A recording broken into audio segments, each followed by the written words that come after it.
From YouTube to TikTok to Instagram, it's the influencer era, creating online content and advertising in digital spaces that people occupy. It's a big part of marketing nowadays. We're talking about sponsored posts, brands expanding their reach by using those content creators that are already there to get their products out there.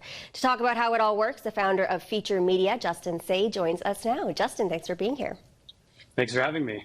Justin, let's start off by talking a little bit about you. You're a bit of an influencer yourself with more than 700,000 YouTube subscribers and 100 million plus views. That's a lot. How'd you end up there?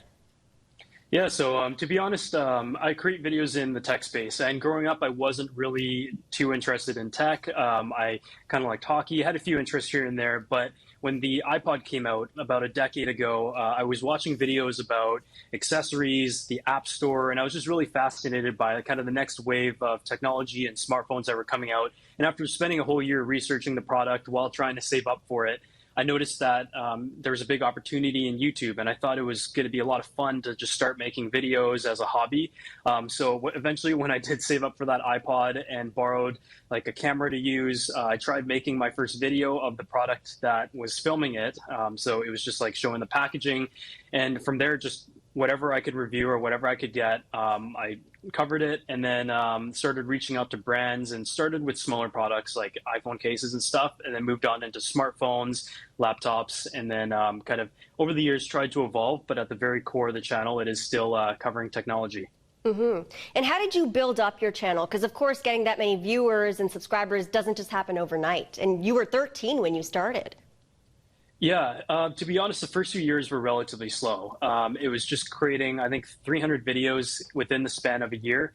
Everything was unedited. It was just to try to get used to talking to a camera and trying to finish the whole video in one take type of thing. And then over the years, as we were able to generate more resources and save up to purchase like smartphones, we noticed that myself at the time, I noticed there was a big opportunity to cover consumer technology and going to details of different features and informing the consumers about the new products that were coming out. In the beginning, it was definitely a challenge to get the products as soon as they came out. Different creators had different types of access. But I think, yeah, overall, it was just like evolving throughout the years, seeing what was on trend, and most importantly, staying extremely consistent. Right. And when you started, it was, as you mentioned, kind of just you, but now it's grown into a we. So let's talk about your business, Feature Media. You know, you've used your YouTube experience and all that you've learned to create this business. What does Feature Media do? Yeah, so Feature Media is the media company that I own, and essentially I formed it after I dropped out of university in 2018, and it was pretty much operating as a business already, but a lot of it was still like just myself running it outside of school on weekends and also doing all the administrative and emails and all that during class. But as soon as I left school, I formed a media company, Feature Media, and from there started hiring a team that can work as like a general manager, editors, social strategy, and also some of the projects that we're working on moving forward, such as the online course. But at the core, it is still the YouTube channel, the 700,000 subscriber YouTube channel, the Instagram pages, and a combined following of 1.5 million is where we produce content in different mediums for YouTube, for Instagram, and photo and short form content. And at the same time, producing content that brands can use for their licensing as well. And I would essentially describe it as like a small media agency. We've advertised for some of the largest companies and specifically tech companies in the world in consumer goods. And that is where we kind of integrate their product and kind of their story into our consumer content as these large brands are shifting towards kind of the new era of media. Mm-hmm. Yeah, and influencer marketing is huge right now, and it's kind of the name of the game for a lot of big brands. You know, often when I'm on YouTube, I'll see a sponsored ad at the start of a video or maybe even a sponsored review. So can you kind of break that down for us? How does that work? Yeah, for sure. So like on the YouTube channel, there's different types of sponsorships. There could be dedicated reviews, there could be integrations, and there could also be ambassadorships to cover certain events. And I would say like the core of the channel, for example, one of our big partners, Dyson, that's been around for the past few years, has really integrated well into the home series where their products are kind of featured in like the new home tech trends videos or like a renovation series or like a makeover. And within these areas of content, there are so many consumer tech products that are available, where we're able to integrate it in a pretty standard form. But at the same time, as content creators, there has also been really cool opportunities, such as being able to travel to the UK with Dyson to actually talk to the engineers, the people behind the product, and the people who do all that research and development at the actual research facility, to just give consumers an insight that they don't really get to see every day, and like the story behind their product. Another example was a couple of years ago going to Switzerland and seeing how Logitech and how they engineer the scroll wheel on the mouse. A lot of times when a consumer picks up a product like at Best Buy, for example, you don't really know like all that work that goes behind it, the team that's behind it, the testing, the R&D. And so we really do try to show the consumers like the behind the scenes process of what goes into the products, while also integrated it into lifestyle content as a tech creator that kind of has general knowledge of consumer goods. Right. And what are the benefits of influencer marketing for the content creator? Do they get a lot of their revenue from these sponsored bits?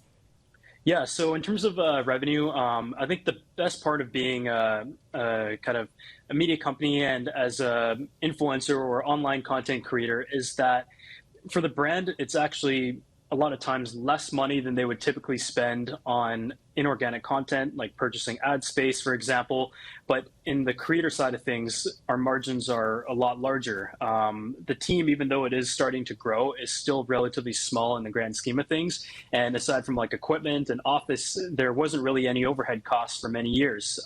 So with that, we were able to expand our resources a lot faster and a lot more easily compared to traditional methods. So yeah, for the content creator, we do charge on like a flat rate basis for online content creation, and within that it kind of factors in the promotional aspect of promoting the product to the large following, but at the same time the production aspect of filming the content in the commercial grade and also providing it for them to be able to use on their mediums. But I would say the biggest benefits that brands are noticing is that the production and the promotion is bundled into one place. They also often get to work direct with the creator, or in a lot of creators' cases there's also an agent as well. So it's a much faster process of when the campaign is set and when the content is published.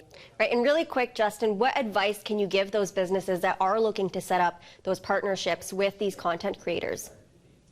Yeah, I think the most important thing is that there's so many industries out there, whether it's food, hospitality, technology, and travel, that it's very important for businesses, first and foremost, to understand their niche and the creators within that space. And the second step after that is figuring out how value can be provided. I know for a lot of companies in the beginning, it is a little bit of a process to figure out how to work with creators. But I think the most important thing from the creator perspective is that there's constantly a ton of brands within that space that are reaching out to work with the given creator, that it's important for each one to kind of think of how they can provide value, whether it's monetary value, it's an experience, or it's a product exchange. Every industry is very, very different. I think like the most important thing is identifying the market and also seeing what other competing brands are doing to be able to work with creators and kind of finding a unique way to provide value. Right.